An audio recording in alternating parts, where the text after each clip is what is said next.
Hussein Mansur Al-Hallaj, lahir 858 Masehi, nama yang melegenda dalam dunia sufisme. Ia sufi yang mendeklarasikan ana al-haq, akulah sang kebenaran. Kata-kata ini mengguncang dan menggetarkan nurani jagat raya manusia. Ucapan itu bagai halilintar yang menggelegar, yang menghantam dan meluluhlantakkan bumi manusia. Sahal At-Tustari, Syekh Junaidil Baghdadi dan Asy-Syibli, para guru sekaligus sahabat-sahabatnya terpana dan syok berat. Oh Al-Hallaj, seharusnya kau tak sebarkan rahasia Tuhan itu kepada publik semacam itu. Mereka tak paham, biarlah kata-kata itu menjadi milik hati kita saja. Para penguasa pengetahuan keagamaan eksoterik, literal, konservatif dan ortodok, para ahli fikih dan segala aliran, para ahli hadis dan para teolog meradang dan marah luar biasa. Demonstrasi besar-besaran berlangsung di mana-mana di seluruh negeri. Puluhan otoritas agama eksoterik itu menghimpun tanda tangan dan berebut membubuhkannya, menuntut kematiannya. Mereka mengeluarkan fatwa, bunuh dia, darahnya halal ditumpahkan. Hallaj, keluarga dan para pengikutnya ditangkap dan dijebloskan di penjara. Peradilan terhadapnya kemudian digelar. Para jaksa menuduh dia telah melakukan kejahatan berlapis. Secara politik, dia dianggap agen gerakan Koromit, salah satu sekte Syiah Ismaili, sayap garis keras dan brutal. Gerakan politik separatis di bawah pimpinan Hamdan Al-Qarmati ini telah lama menentang kekuasaan dinasti Abbasiyah dan berusaha menggulingkannya. Mereka acap melakukan pemberontakan di mana-mana. Secara agama, Al-Hallaj dituduh tukang sihir dan zindik atau ateis.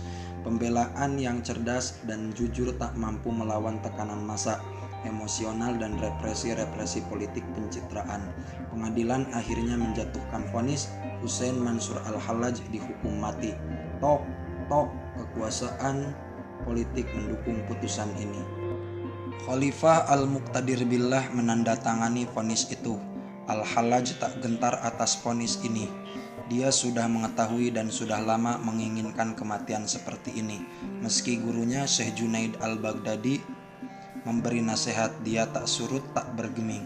Dia dengan lugas mengatakan, wa in kutiltu au sulibtu au kutiat yadayya wa rijlaya lamma raja'tu an da'waya. Biarpun aku dibunuh atau disalib atau dua tangan dan kakiku dipenggal, aku tak surut untuk mendakwahkan kebenaranku. Pagi hari tanggal 27 Maret 922 Masehi, eksekusi mati dilaksanakan di hadapan ribuan pasang mata merah yang terus meradang dan tak henti berteriak histeris. Yel Allahu Akbar menggelegar. Sejumlah ulama fikih, hadis dan kalam menjadi saksi. Fakih literalis, ekstremis sekaligus orang yang paling bertanggung jawab atas fatwa mati dan pengadilan Al-Hallaj, Muhammad bin Daud, berdiri paling depan. Sejumlah sufi besar juga hadir, meski memperlihatkan sikap dan suasana batin yang berbeda. Menyaksikan peristiwa paling dramatis ini, mereka untuk menyebut beberapa saja adalah Abu Qasim Al-Junaidi, Abu Bakar Asy-Syibli, Ibrahim bin Fatik, yang terakhir ini adalah sahabat setia yang selalu menemani Al-Hallaj di penjara. Benar bentuk hukuman mati untuk Al-Hallaj itu? Apakah di tiang gantungan, dipenggal atau disalib di pelapah kayu keras? Mungkin tak penting bentuk untuk dijawab. Tetapi beberapa menit menjelang kematiannya, meski tubuhnya dililit rantai besi, Al-Hallaj dengan riang seperti akan bertemu kekasih, menengadahkan wajahnya ke langit biru yang bersih, seakan siap menyambut kedatangannya. Dia menyampaikan kata-kata monumental yang indah beberapa detik sebelum nafasnya pergi. Oh Tuhan, lihatlah hamba-hambamu telah berkumpul. Mereka menginginkan kematianku demi membela-Mu dan untuk lebih dekat denganmu. Oh Tuhan, ampuni dan kasihi mereka.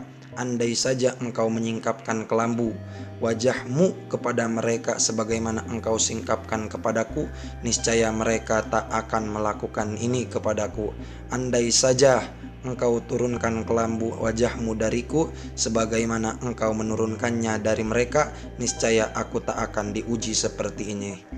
Hanya Engkaulah pemilik segala puji atas apa yang Engkau lakukan. Hanya Engkaulah pemilik segala puji atas apa yang Engkau kehendaki. Setelah itu dia menundukkan kepalanya sambil bergumam lirih.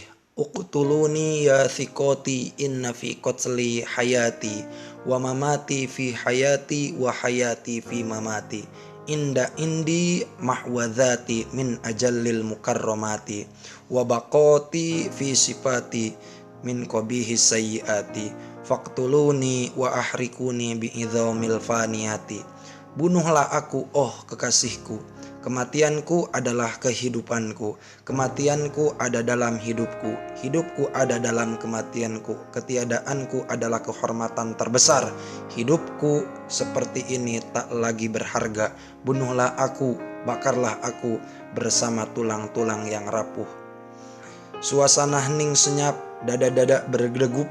Al-Hallaj diam dalam ketenangan yang manis.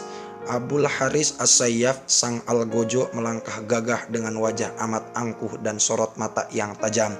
Ia mendekati Al-Hallaj, lalu melayangkan tangannya ke pipi Al-Hallaj, terus menghantamkan kepalan tangannya ke hidungnya begitu keras hingga darah mengaliri jubahnya. Al-Hallaj, kata para saksi, kemudian sujud kepada Tuhan sambil menyampaikan kata-kata, Ilahi asbahtu fi darir raghaib angzuru ilal ajaibi. Oh Tuhanku, kekasihku, aku kini telah berada di rumah idaman. Aku melihat betapa banyak keindahan yang mengagumkan. Masih dalam sujud, Al-Hallaj menyandungkan puisi rindu. Aku menangis kepadamu, bukan hanya untuk diriku sendiri, tetapi bagi jiwa yang merindukanmu. Akulah yang menjadi saksi sekarang, pergi kepadamu, akulah saksi keabadian. Begitu kepala terpenggal atau terkulai dan tubuhnya jatuh ke tanah atau diturunkan dari tiang salib, suara kegembiraan bergemuruh, membahana dan membelah langit. Allahu Akbar, Allahu Akbar. Semua ini untuk kejayaan Islam dan kaum muslimin. Tak cukup puas dengan pekikan-pekikan itu, menurut satu cerita, potongan kepala Al-Hallaj disiram minyak lalu dibakar. Lidahnya dipotong dan matanya dicungkil. Pekik takbir terus menggema, bertalu-talu dan bergelombang-gelombang. Esok harinya, abu tubuh jenazahnya ditaburkan ke udara dari puncak menara sungai Dajlah atau Tigris, sementara kepala dan dua tangannya digantung di tembok penjara.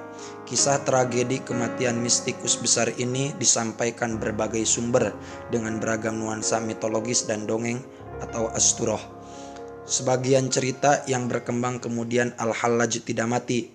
Dia naik ke langit seperti Isa dan akan kembali ke bumi seperti Isa. Sungai Tigris subur makmur berkat Abu Al-Hallaj. Konon pada hari ketiga kematian Al-Hallaj, Tigris memuntahkan kemarahannya dengan menenggelamkan bumi Baghdad. Pesan Al-Hallaj sebelum mati kepada adiknya agar menghentikan bah dahsyat itu. Kuburannya di Baghdad sampai hari ini menjadi tempat ziarah yang paling ramai dikunjungi beribu orang tiap hari dari berbagai penjuru bumi sampai hari ini dan nanti dalam waktu yang panjang. Terima kasih, semoga bermanfaat. Assalamualaikum warahmatullahi wabarakatuh.